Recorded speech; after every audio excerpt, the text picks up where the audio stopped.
కృష్ణా జిల్లాలో పాల ధరలకు మరోసారి రెక్కలు రానున్నాయి. లీటరు పాలకు ₹2 పెంచనున్నట్టు జిల్లా పాల ఉత్పత్తిదారుల సమైక్య ప్రకటించింది. పాల ధరలు పెరగడంతో ఫ్యాక్టరీ నిర్వహణ ఖర్చులు పెరిగాయని, దీంతో పాల ధరలు పెంచాల్సి వచ్చిందని ప్రకటించారు. అటు ధరల పెంపుపై సిపిఎం సహా వినియోగదారులు మండిపడుతున్నారు.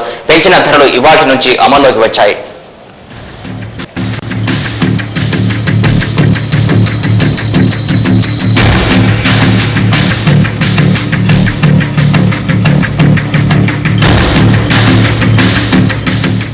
పాడి పరిశ్రమకు పెట్టిన పేరైన కృష్ణా జిల్లాలో ఇక పాలు ప్రియం కానున్నాయి.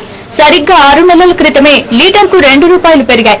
గత ఏడాదిలో వరుసగా జనవరి, ఆగస్టులో పెంచి తిరిగి మళ్లీ ఈ ఏడాది ఫిబ్రవరిలో ధరలు పెంచింది. తాజాగా పాల వినియోగదారులపై లీటర్కు ₹2 వడ్డించింది. ఇష్టారాజ్యంగా పాల ధరలు పెంచేస్తుండటంతో అర లీటర్ పాలు కొద్ది కాలంలోనే ₹12 నుంచి ₹18కు పెరిగిపోయాయి. దీంతో వామపక్షాలు పాల ధరల పెంపును వ్యతిరేకిస్తూ తీవ్ర స్థాయిలో ఆందోళనకు దిగారు. పాల ఫ్యాక్టరీ ఎదుట నిరసన కార్యక్రమం చేపట్టారు. ప్రభుత్వాలు ప్రజలపైన భారాలను వేస్తుంటే మేమేమి తీసిపోమన్నట్లుగా విజయ డైరీ కృష్ణా మిల్క్ ఉత్పత్తిదారుల యాజమాన్యం ₹2 పెంచాలని తీసుకోవటం నిర్ణయం చాలా బాధాకరమైనటువంటి విషయం. పాల ధరలు పెరగడం పేద సామాన్య మధ్యతరగతి వర్గాల పౌష్టికాహారంపై ప్రభావం చూపిస్తుందని సర్వత్రా ఆందోళన వ్యక్తమవుతోంది. నిత్యావసర సరుకుల ధరలు చుక్కలను అంటిన తరుణంలో పాల ధరలు కూడా వాటి పక్కకు వెళ్లి కూర్చోవడంతో సామాన్యులు దిగాలు పడుతున్నారు. ఇక మధ్యతరగతి ప్రజలు సైతం పాల ధరలు పెంచడంపై ఆందోళన వ్యక్తం చేస్తున్నారు. ప్రతి 6 నెలలకు ఏదో ఒక సాకుతో పాల ధరలు పెంచుకుంటూ పోతుంటే ఇక సామాన్యులు పాలు తాగడం కష్టమే. రైతుల కోసమని ఓసారి, నిర్వహణ కోసమని మరోసారి అంటూ పెంచిన ధరలు చివరకు వినియోగదారులను పాలకు దూరం చేసేలా ఉన్నాయి.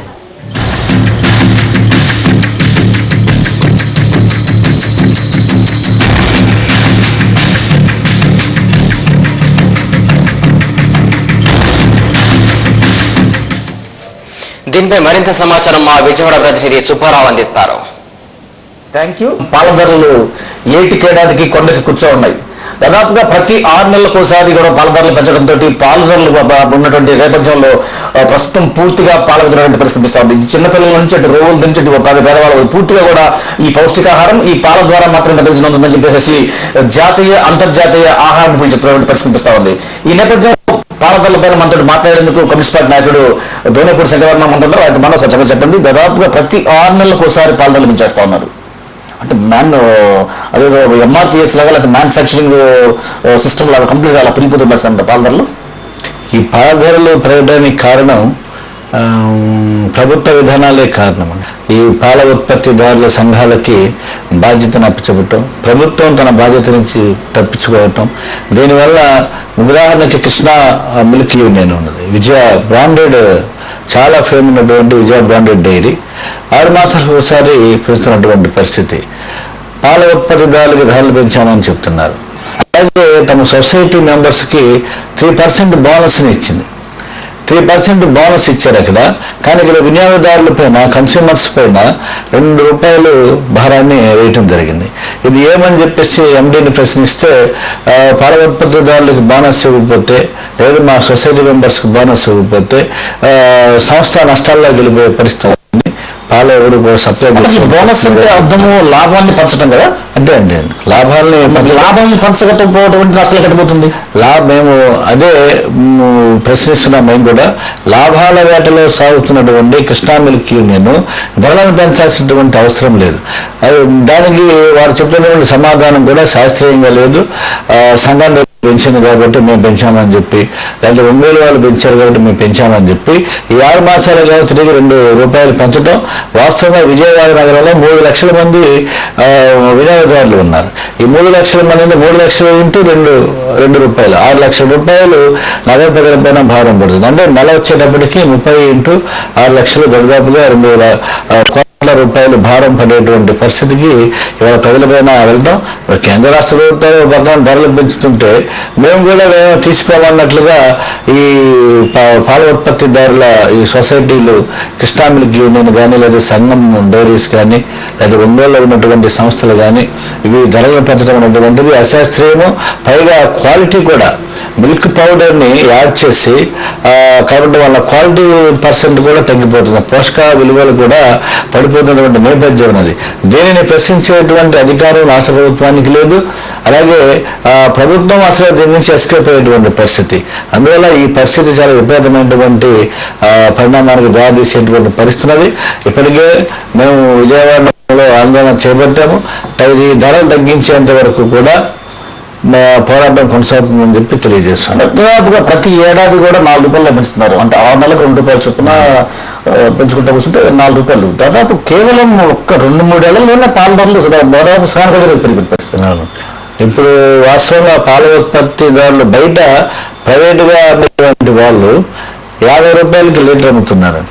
ఇవాళ 46 రూపాయలకి లీటర్ ప్యాకెట్, స్టాండర్డ్ ప్యాకెట్. సామాన్య మానవుడు ప్రతివాడు కూడా స్టాండర్డ్ ప్యాకెట్ యూజ్ చేస్తారు లీటర్.